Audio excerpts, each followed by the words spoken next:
ਸ਼੍ਰੋਮਣੀ ਅਕਾਲੀ ਦਲ ਦੇ ਸੀਨੀਅਰ ਆਗੂ ਤੇ ਸਾਬਕਾ ਮੰਤਰੀ ਬਿਕਰਮ ਸਿੰਘ ਮਜੀਠੀਆ ਨੇ ਮੁੱਖ ਮੰਤਰੀ ਭਗਵੰਤ ਮਾਨ ਦੀ ਵਾਇਰਲ ਵੀਡੀਓ ਨੂੰ ਲੈ ਕੇ ਵੱਡੇ ਦੋਸ਼ ਲਗਾਏ ਨੇ। ਮਜੀਠੀਆ ਨੇ ਦਾਅਵਾ ਕੀਤਾ ਹੈ ਕਿ ਪੰਜਾਬ ਸਰਕਾਰ ਵੱਲੋਂ ਵੀਡੀਓ ਦੀ ਜਾਂਚ ਰਿਪੋਰਟ 'ਚ ਗੜਬੜ ਕੀਤੀ ਗਈ ਹੈ ਅਤੇ ਮੁੱਖ ਮੰਤਰੀ ਨੂੰ ਕਲੀਨ ਚਿੱਟ ਦਿਵਾਉਣ ਲਈ ਲੈਬ ਮਾਲਕਾਂ ਨੂੰ ਰਿਸ਼ਵਤ ਦਿੱਤੀ ਗਈ ਸੀ। ਮਜੀਠੀਆ ਨੇ ਇੱਕ ਵੀਡੀਓ ਵੀ ਸਾਂਝੀ ਕੀਤੀ ਜਿਸ ਬਾਰੇ ਉਹਨਾਂ ਦਾ ਕਹਿਣਾ ਹੈ ਕਿ ਇਸ 'ਚ ਪੰਜਾਬ ਪੁਲਿਸ ਦੇ ਅਧਿਕਾਰੀਆਂ ਤੇ ਲੈਬ ਮਾਲਕਾਂ ਦਰਮਿਆਨ ਹੋਈ ਕਥਿਤ ਸੌਦੇ ਦੀ ਗੱਲਬਾਤ ਹੈ। ਉਹਨਾਂ ਨੇ ਦੋਸ਼ ਲਗਾਇਆ ਕਿ ਕਰਾਊਨ ਪਲਾਜ਼ਾ ਹੋਟਲ 'ਚ ਹੋਈ ਇੱਕ मीटिंग दौरान इस मामले संबंधी लैन देन किया गया।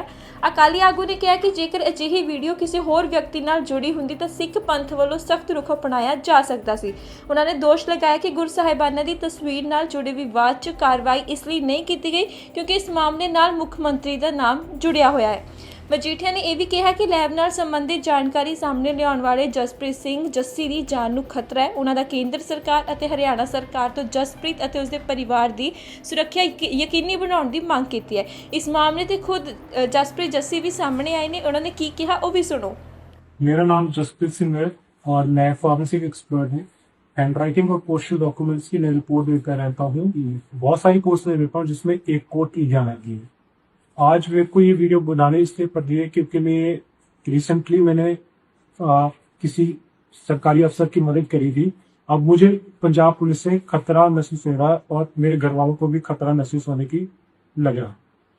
बात यूं है कि 15 जून को 2026 को मेरे पास एक व्हाट्सएप कॉल आई अननोन नंबर से था। मैंने फोन उठाया तो उन्होंने अपने आप को इंट्रोड्यूस करा कि मैं एसपी जशनदिल बोल रहा हूँ और आप फॉरेंसिक एक्सपर्ट बोल रहे। मैंने कहा हाँ जी मैं फॉरेंसिक एक्सपर्ट बोल रहा हूँ।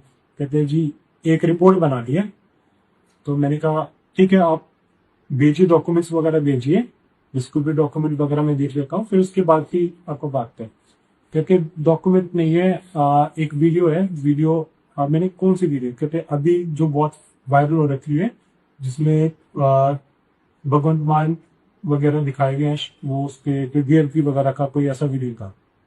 तो मैंने कहा जी मैं तो डिजिटल ऑडियो वीडियो का एक्सपर्ट नहीं हूँ और मैं ऑडियो वीडियो के ऊपर रिपोर्ट नहीं दे सकता। तो उनका ये था कि कहते कोई बात नहीं तुम्हारी नॉन में होते हैं फॉरेंसिक एक्सपर्ट तुम किसी का वो दो, ठीक है काम करना है अपने ये, ठीक है और अच्छी मात्रा में पैसा दें। मैंने कहा जी चलो काम तो करने अब काम के लिए वो कर रहे थे तो दूसरे कॉन्टेक्ट में भी होते हैं। मैंने कहा जी चलो मेरे पास आए जो कॉन्टेक्ट में मैं उनका नंबर शेयर कर दूंगा आपसे और आप बात करेंगे। कहते नहीं कुल नहीं बात किया। मैं चलो कोई बात नहीं क्योंकि लिए बड़े अफसर थे तो मैंने कहते चलो फिर सामान पैक करो और गुड़गांव आ जाओ, गुड़गांव में लैब से बनवाने के लिए जाऊँ। मैं उसी सामान पैक करा गुड़गांव के लिए लेटर गया। फिर होटल क्राउन प्लाजा था गुड़गांव में। उसी टाइम एसपी जशनदिल पहुंचे, उसी टाइम ही मैं पहुंचा था। पहले रिसेप्शन पे मिले तो उन्होंने कहा कि चलो आगे में चलते हैं बैठ के बात करते हैं। तो नंबर 3000 था उनका तो उसमें 3000 में दे तो कहते ऐसे करके रिपोर्ट बनानी है भगवंत मान जी के फेवर में और उसमें जो दूसरे वो लोग हैं उनके पास दो रिपोर्ट है कि जो रिपोर्ट है एआई जनरेटेड नहीं है। उन्होंने कहा सर ऐसा मेरे को नॉलेज नहीं है, मैं रिपोर्ट नहीं बना सकता। जो भी इंसान है उसको आपको पेन ड्राइव वगैरह देनी पड़ेगी, वो देखेगा उस हिसाब से रिपोर्ट बनेगी। कहते चलो कोई बात नहीं बड़े साहब बात करेंगे। मैंने कहा एसपी साहब से भी बड़े साहब कौन, तो फिर वो दूसरे रूम में लगे। वो 3004 रूम में लिखा है। तो वहां जाके उन्होंने लाया ये बड़े साहब थे जो कि सीपी लुधियाना थे, स्वपन शर्मा वैसा ये नाम पड़ता। तो फिर उन्होंने कहा कि ऐसे करके रिपोर्ट बनानी है और जल्द से जल्दी चाहिए। फिर मैंने सुना जी जो चीजें प्रोसेस में टाइम लगना है पर पहले आप सैंपल भेजो फिर उसके बाद ही वो होगा कि मतलब रिपोर्ट कैसा है। तो इन्होंने फिर पेन ड्राइव वगैरह प्रोवाइड करवा दी थी। फिर जब पेन ड्राइव प्रोवाइड करवा दी और उसके बाद अगले दिन ब्रेकफास्ट के लिए बुला लिया। तो ब्रेकफास्ट से पहले एक रिपोर्ट वगैरह दी दी थी रफ टाइप।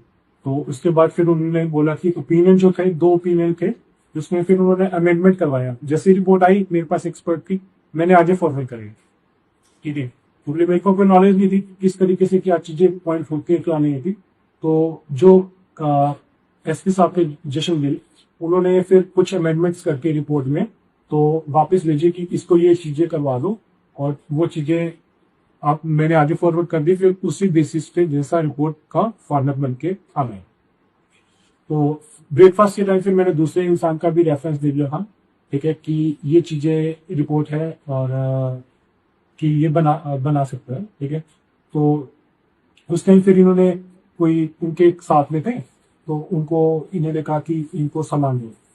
तो बाहर आया, तो बाहर आके इनोवा गाड़ी खड़ी हुई थी, किन्हीं की थी, सरकारी गाड़ी की। तो एक बंदे ने मुझे वहां पे 10 लाख रुपए अमन पैसे दिए, जिसमें सालों की फीस थी, ठीक है, एक्सपर्ट वगैरह की भी और मेरी भी। और उसके बाद इन्होंने 10 लाख रुपए ले लिए, काम मैंने ले लिए, और उसके बाद फिर इन्होंने पेन ड्राइव वगैरह पहुंचाई। फिर उधर से जो रिपोर्ट आई थी वो मेरे सेंटिव से जशनवीर को भेज दी थी। उसके बाद जो उन्होंने अमेंडमेंट की वो मुझे भेजी कि ये चीजें होनी है, मैंने फॉरवर्ड कर दी, उन्होंने रिपोर्ट भेज दी और उस रिपोर्ट को फाइनल कर दिया गया। और जो मेरे को वो था, जो रिपोर्ट्स बनी है, जिस लैब की बनी है, वो दोनों ही लैब्स कोई भी गवर्नमेंट ऑथराइज्ड फॉरेंसिक लैब्स नहीं है जो कि एक किसी भी ओपिनियन दे सके ऑडियो या वीडियो के ऊपर। इवन तो जो एक्सपर्ट थे, हमने पहले कन्वे करा था कि जो एक्सपर्ट है वो साइबर सिक्योरिटी के हैं, ऑडियो वीडियो के डिजिटल के एक्सपर्ट नहीं है। उन्होंने कहा कि हमने को सिर्फ दिखाना है कि आप पेपर रिपोर्ट दे दो, हम कोई पब्लिकली भी यूज कर रहे, कोई पॉलिटिकली यूज नहीं कर रहे, कोई पुलिस उसमें भी यूज नहीं करे। तो हम ठीक है, जितना एनालिसिस था उन्होंने करके दे दिया। तो अब मुझे पता लगा कि उन्होंने तो वो रिपोर्ट उस चीज में यूज कर ली, हमारा फायदा उठा के, गलत फायदा उठा के। अब मुझे लग रहा है डर कि अगर मैं काफी टाइम से घबराया हुआ हूं, किस तरीके से ये चीजें रखूं और किसके सामने रखूं कि जो चीज हो रही है गलत हो रही है। और अब मतलब मेरे को उनसे डर लग, कहीं वो मेरा या मेरे परिवार का किसी तरीके से नुकसान न करे, और मुझे अगर प्रोटेक्शन मिल जाए, सेफ्टी मिल जाए कुछ, तो बहुत बहुत शुक्रिया होगा सरकार का, बेनती है। अदरवाइज हम छोटे से हम कोई कुछ नुकसान करके चला जाएगा, पता नहीं होगा। ਇਸ ਮਾਮਲੇ ਦੇ ਵਿੱਚ ਅਕਾਲੀ ਦਲ ਦੇ ਆਗੂ ਅਰਸ਼ਦੀਪ ਕਲੇਰ ਨੇ ਕਿਹਾ ਕਿ ਪਾਰਟੀ ਕੋਲ ਸਾਰੇ ਤੱਥ ਮੌਜੂਦ ਨੇ ਅਤੇ ਹਰਿਆਣਾ ਸਰਕਾਰ ਨੂੰ ਤੁਰੰਤ ਕਾਰਵਾਈ ਕਰਨੀ ਚਾਹੀਦੀ ਹੈ। ਉਹਨਾਂ ਚੇਤਾਵਨੀ ਦਿੱਤੀ ਕਿ ਜੇਕਰ ਕਾਰਵਾਈ ਨਾ ਹੋਈ ਤਾਂ ਪਾਰਟੀ ਅਦਾਲਤ ਦਾ ਦਰਵਾਜ਼ਾ ਖੜਕਾਏਗੀ ਅਤੇ ਸਾਰੇ ਤੱਥ ਜਨਤਕ ਕੀਤੇ ਜਾਣਗੇ। ਇਸ ਤੋਂ ਜਸਪ੍ਰੀਤ ਦੀ ਜਾਨ ਨੂੰ ਖਤਰੇ ਨੂੰ ਲੈ ਕੇ ਬਿਕਰਮ ਸਿੰਘ ਮਜੀਠੀਆ ਨੇ ਵੀ ਕਿਹਾ। ਸਤਿ ਸ਼੍ਰੀ ਅਕਾਲ ਜੀ। ਕਿਉਂਕਿ ਇਹ ਭਗਵੰਤ ਮਾਨ ਦੀ ਜਿਹੜੀ ਵੀਡੀਓ ਨੂੰ ਲੈ ਕੇ ਔਰ ਕਿਵੇਂ ਇਹਨੇ ਸਾਈਬਰ ਕ੍ਰਾਈਮ ਨੂੰ ਇਸਤੇਮਾਲ ਕੀਤਾ, ਆਪਦੇ ਪੰਜਾਬ ਪੁਲਿਸ ਨੂੰ ਇਸਤੇਮਾਲ ਕੀਤਾ, ਇਹ ਸ੍ਰੀ ਅਕਾਲ ਤਖਤ ਸਾਹਿਬ ਨੂੰ ਚੈਲੰਜ ਕੀਤਾ ਹੈ, ਕਿਵੇਂ ਸ੍ਰੀ ਅਕਾਲ ਤਖਤ ਸਾਹਿਬ ਦੇ ਜਹੇਦਾਰ ਨੂੰ ਝੁਠਲਾਉਣ ਦੀ ਕੋਸ਼ਿਸ਼ ਕੀਤੀ ਔਰ ਕਿਵੇਂ ਆਪਣੀ ਵੀਡੀਓ ਨੂੰ ਫੇਕ ਦੱਸਣ ਦੀ ਕੋਸ਼ਿਸ਼ ਕੀਤੀ। ਇਹਦੇ 'ਚ ਬਹੁਤ ਕੁਛ, every minute there is a new development. ਔਰ ਮੈਂ ਹੁਣੇ ਉਹ ਜਿਹੜਾ ਲੜਕਾ ਜਸਪ੍ਰੀਤ, ਜਿਹੜਾ ਵੀਡੀਓ 'ਚ ਵੀ ਦਿਖ ਰਿਹਾ ਪੁਲਿਸ ਦੇ ਅਫਸਰ ਸਾਹਿਬਾਨਾਂ ਨਾਲ, ਸੀਪੀ ਕਮਿਸ਼ਨਰ ਪੁਲਿਸ ਨਾਲ ਔਰ ਜਸ਼ਨਦੀਪ ਨਾਲ, ਉਹਦੀ ਹੁਣ ਇੱਕ ਵੀਡੀਓ ਮੈਂ ਸ਼ੇਅਰ ਕਰ ਰਿਹਾ ਜਿੱਥੇ ਉਹਦੀ ਜਾਨ ਨੂੰ ਖਤਰਾ ਹੈ, ਜਿਹੜੀ ਗੱਲ ਮੈਂ ਪਹਿਲਾਂ ਵੀ ਕੀਤੀ ਸੀ। ਉਹਦੀ ਵੀਡੀਓ ਤੁਹਾਡੇ ਨਾਲ ਸਾਂਝੀ ਕਰ ਰਿਹਾ ਜਿਹਦੇ 'ਚੋਂ ਆਪ ਬਿਆਨ ਕਰ ਰਿਹਾ ਕਿ ਕਿਵੇਂ ਇਹ ਸਾਰਾ ਕੰਮ ਹੋਇਆ। So please watch this video. And ਮੈਂ ਫਿਰ ਅਪੀਲ ਬੇਨਤੀ ਕਰਦਾ ਗੁਰੂ ਨਾਨਕ ਨਾਮ ਲੇਵਾ ਸੰਗਤ ਨੂੰ, ਰੱਬ 'ਚ ਵਿਸ਼ਵਾਸ ਰੱਖਣ ਵਾਲਿਆਂ ਨੂੰ, ਕਿ ਤੁਸੀਂ ਰੱਬ ਦੇ ਵੱਲ ਆਪ ਦਾ ਮੂੰਹ ਕਰੋ, ਸਨਮੁਖ ਹੋਵੋ ਗੁਰੂ ਦੇ ਚਰਨਾਂ ਨੂੰ, ਔਰ ਗੁਰੂ ਦੇ ਚਰਨਾਂ ਨੂੰ ਧਿਆ ਕੇ ਸੱਚ ਦਾ ਸਾਥ ਦਿਓ। ਇਹ ਝੂਠੀਆਂ ਸਰਕਾਰਾਂ ਗੁਰੂ ਸਾਹਿਬ ਦਾ ਨਾਲ ਜਿਹੜਾ ਮੱਥਾ ਲਾਉਂਦੇ ਆ ਉਹਨਾਂ ਦਾ ਪਰਦਾ ਫਾਸ਼ ਕਰੋ। ਔਰ ਕਾइंडली ਲਿਸਨ ਟੂ ਦਿਸ ਵੀਡੀਓ। ਮੈਂ ਆਪਦੇ ਮੇਰੇ पेज से चढ़ जाऊंगी जी। हैंडराइटिंग और पोस्टल डॉक्यूमेंट्स की मैं रिपोर्ट देता रहता हूँ, बहुत सारी पोस्ट देता हूँ जिसमें एक कोर्ट की जाना की। आज मेरे को ये वीडियो बनाने इसलिए पड़ रही है क्योंकि मैं so it's a 6 minute video, I am putting it on. अगर इस इंसान ਨੂੰ ਕੁਝ ਹੁੰਦਾ ਹੈ, ਇਹਦੀ ਜਾਨੀ ਮਾਲੀ ਨੁਕਸਾਨ ਹੁੰਦਾ ਹੈ ਜਾਂ ਇਹਦੇ ਪਰਿਵਾਰ ਨੂੰ ਕੋਈ ਨੁਕਸਾਨ ਹੁੰਦਾ, ਉਹਦੇ ਲਈ ਸਿੱਧੇ ਜ਼ਿੰਮੇਵਾਰ ਭਗਵੰਤ ਮਾਨ, ਗੌਰਵ ਯਾਦਵ ਤੇ ਪੰਜਾਬ ਦੀ ਪੁਲਿਸ ਹੋਊਗੀ, ਕਿਉਂਕਿ ਹੁਣ ਇਹਦੀ ਜ਼ਿੰਦਗੀ ਖਤਰੇ 'ਚ ਹੈ ਜਿਹਨੇ ਇਹ ਸਾਰੀ ਝੂਠੀ ਰਿਪੋਰਟ ਦਾ ਪਰਦਾਫਾਸ਼ ਕਰਤਾ।